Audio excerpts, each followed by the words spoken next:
13 करोड़ लोगों का बेटा बन जाऊं, इससे बड़ी खुशी मुझे कुछ नहीं होगी। पॉलिटिशियन और पॉलिटिकल सिस्टम के विल पावर के चलते मर रहे हैं। तो क्या व्यवस्थाएं ठीक नहीं है कोई इसलिए? व्यवस्था नहीं के बड़े बड़े अस्पताल में बड़े वीआईपी और पैसे वाले आराम से रहते हैं, लौट के आते हैं। मिडिल क्लास के लिए उसी दिन कोरोना और 2 दिनों के बाद मौत, और 4 लेयर में दे देना है परिवार को, और जांच में 5 दिन, तब तक में इन्फेक्शन बढ़ जाता है, सीने में इन्फेक्शन, जांच आते आते और हम कोलैप्स कर जाते हैं। एनएमसीएच में जाइए, कोरोना का सारा पेशेंट धूप में खड़ा रहता है, कहीं टेंट नहीं लगा, रहने की कोई व्यवस्था नहीं। सुशील मोदी जी, लालू यादव की चिंता आप छोड़िए और आप बिहार की जनता को कहिए नरेंद्र मोदी जी की बंगाल छोड़े और भारत की चिंता करें। नमस्कार, मेरा नाम आलोक है, आप लाइव स्ट्रीज देख रहे हैं। इन दिनों कोरोना की दूसरी लहर ने आम लोग को परेशान कर दिया है, लेकिन लगता है सिर्फ एक व्यक्ति ही ऐसे हैं जिन्हें कोरोना से डर नहीं लग रहा है, या फिर इसे हम लापरवाही का भी नाम दे सकते हैं। आप पटना में पत्रकारों को देखते होंगे, लेकिन एक ऐसे राजनेता हैं जो आजकल पत्रकार बन बैठे हैं। रात 2 बजे 1 बजे पटना के सरकारी अस्पतालों में जाते हैं, कोविड सेंटर्स में घुस जाते हैं और देख रहे हैं कि हालात कैसे हैं। पप्पू यादव, जन अधिकार पार्टी के सुप्रीमो, कई तस्वीरें हमने देखी हैं।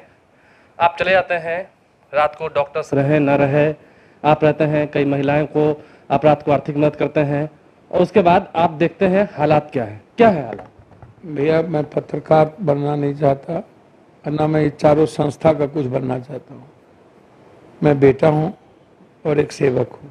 बेटा ठीक है, 13 करोड़ लोगों का बेटा बन जाऊं, इससे बड़ी खुशी मुझे कुछ नहीं होगी। एक पति अपने पति से लिपट के रोता है, वो लेके आता है। एक माँ अपने बच्चों को लेके आता है। एक बच्चा अपनी माँ को पागलों की तरह, पिता को पागलों की तरह लेके आता है। एक भाई दूसरे अपने भाई को परेशान होकर के गोदी में उठा के आता है कि मेरी भाई को कोई बचा लो। क्या उसको डर नहीं है? रात 2 बजे की सब बातें होती हैं।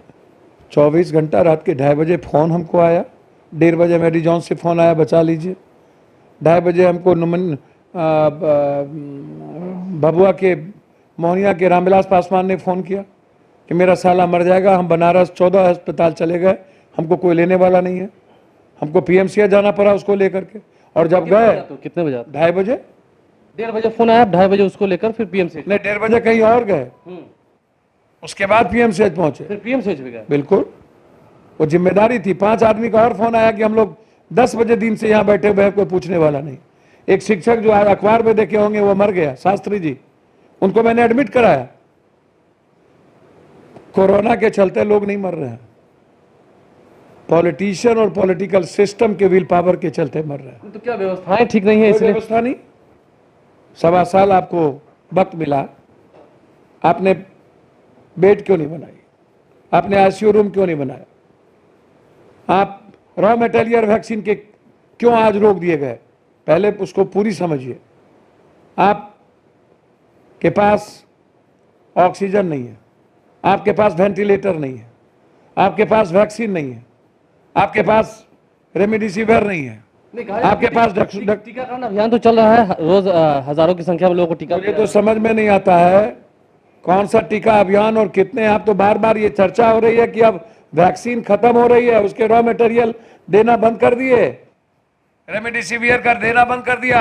अब एक डॉक्टर है कोई यहाँ आलोक हॉस्पिटल, आलोक जगदीश हॉस्पिटल, वो दूसरी दवाई लिख करके कमा रहा है, सब्सिबैक।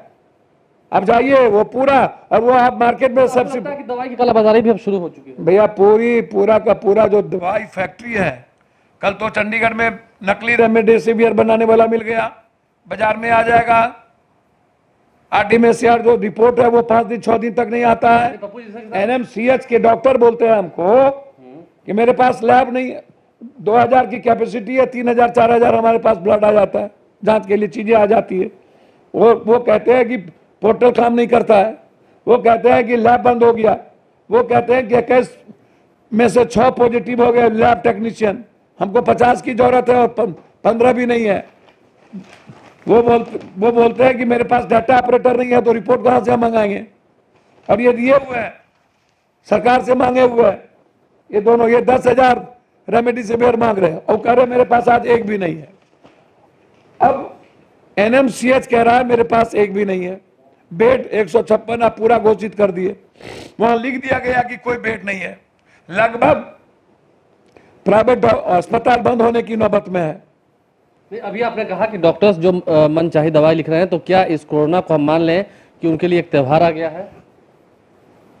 कोरोना 11,000 करोड़ क्या हुआ?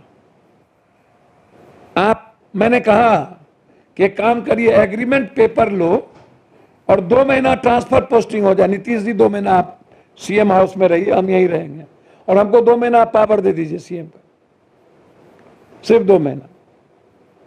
कोरोना भाग जाएगा बिहार से? पैसे की कमी नहीं है। बिहार से क्या कोरोना भाग जाएगा? सिस्टम, विल पावर, दवाई, बेड। क्या पप्पू तो सीएम होंगे तब भी चले जाएंगे एनएमसीएच पीएमसीएच? सीएम होंगे तब भी हम लौटेंगे ही नहीं। हम घर में बैठ के क्या करेंगे जब मेरी प्रजा सुरक्षित नहीं? मेरी पहले उनकी सुरक्षा की गारंटी। आपको कोरोना नहीं होगा तो? मुझको तो समझ में नहीं आती है। पहले ये बताए ना, 10-10 दिन 20-20 दिन लोग जाकर के बड़े बड़े अस्पताल में, बड़े वीआईपी और पैसे वाले आराम से रहते हैं, लौट के आते हैं। मिडिल क्लास के लिए उसी दिन कोरोना और 2 दिनों के बाद मौत, और 4 लेयर में दे देना है परिवार को। और उस 4 लेयर के भीतर क्या हुआ? सदन के भीतर हमारी व्यवस्था, यानी वैक्सीन हम दिसंबर, नवंबर, जनवरी, फरवरी से दिए होते, और यदि हम ऑक्सीजन को और अन्य जीवन के वेंटिलेटर को यदि हम सरकार पूरी की पूरी व्यवस्थित होकर के उसकी व्यवस्था कर ली होती, रॉ मटेरियल होता, डबल ऑक्सीजन कर दिए गए होते, लिक्विड हम जमा कर लिए होते। आज लिक्विड नहीं है, लगभग प्राइवेट हॉस्पिटल बंद हो रहे हैं। कहा जा रहा है कि सिलेंडर्स नहीं है, लिक्विड तो है। लिक्विड नहीं है, सिलेंडर्स भी नहीं है सर। लिक्विड नहीं है, सिलेंडर तो नहीं है। सिलेंडर तो दे रहा है जितना प्राइवेट अस्पताल, उसको नहीं मिल रहा ऑक्सीजन। अच्छा, जब आप हकीकत जानते हैं तो ये बताइए कि बाहर में कालाबाजारी जब हो रही है तो सिलेंडर्स कैसे मिल रहे हैं? भैया साफ है, कालाबाजारी। जो सप्लायर है वो उसने मार्केट, आउट ऑफ मार्केट कर दिया। अब 3 ही हमारे पास है, और लगभग जिले में नहीं है, और डॉक्टर्स के अभाव है, और कोरोना का डर सबके भीतर दिखा दिया। और मंत्री जी कह रहे हैं कि आप पटना नहीं आइए, जिले में नीचे में ही व्यवस्था है, कहीं है नहीं। पीएमसीएच में 50 बेड और आईसीयू नहीं, कहां जाए लोग? और जांच में 5 दिन, तब तक में इन्फेक्शन बढ़ जाता है, सीने में इन्फेक्शन, जांच आते आते और हम कोलैप्स कर जाते हैं। कल हम गए टाटा वार्ड, हालात अच्छे नहीं थे। 5 बार पीएमसीएच के सुप्रिटेंडेंट और प्रिंसिपल से बात की। प्रिंसिपल कह रहा मैं खुद पॉजिटिव हूं, सुप्रिटेंडेंट कह रहा है कि मैं गैस लेने आया हूं। अब सुप्रिटेंडेंट का काम है गैस लेना। एनएमसीएच में जाइए, कोरोना का सारा पेशेंट धूप में खड़ा रहता है, कहीं टेंट नहीं लगा, रहने की कोई व्यवस्था नहीं। कोरोना का टोटल जो उसके साथ में अटेंडेंट रहते हैं, कोरोना भीतर। और क्या हो रहा है किसी को कुछ पता नहीं। हालात अच्छे नहीं है, और ये कोरोना के चलते नहीं, हमारी सिस्टम की लापरवाही, अपने पाप को, कमी को ढकने के लिए आज ये लॉकडाउन या कर्फ्यू जैसी बातें करना। भैया लॉकडाउन यदि लगेगा तो कर्ज से लोग कितने आत्महत्या करेंगे, भूख से मरेंगे, आप इसका अंदाजा नहीं है।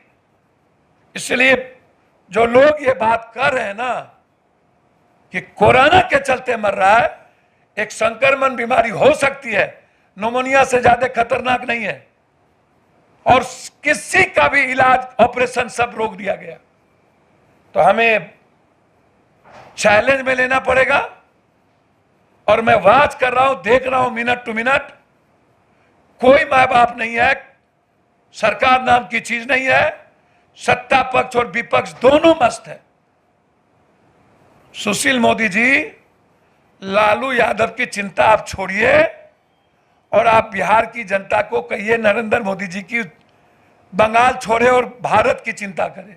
सीएम फोन कर रहे हैं प्राइम मिनिस्टर को तो वो बंगाल में है, और यहां के सीएम 3 बार बैठक बुलाते हैं, बैठक का कोई नतीजा नहीं निकलता है, जांच ही नहीं आता है, कहीं बेड ही नहीं है, आईसीयू है ही नहीं, ऑक्सीजन के चलते लोग बंद हो रहे हैं। तो कोरोना से नहीं, सरकार और पदाधिकारियों की जो लूट लगी हुई है और ये ब्लैक बाजार है पूरा दवाई और फैक्ट्री का जो आज लूट है जिसके चलते लोग मर रहे हैं। देखिए कुल मिलाकर पप्पू यादव जब घूम रहे हैं चारों ओर अस्पतालों में तो क्या वहाँ के हालात हैं उससे अवगत करा रहे थे और बताया था कि जो लूट मची हुई है लोग उस कारण ही मर जा रहे हैं। कोरोना क्या है शायद अभी तक उन्हें भी नहीं पता। हमारे चैनल को सब्सक्राइब कर लें, साथ साथ फेसबुक पेज भी लाइक करें। धन्यवाद।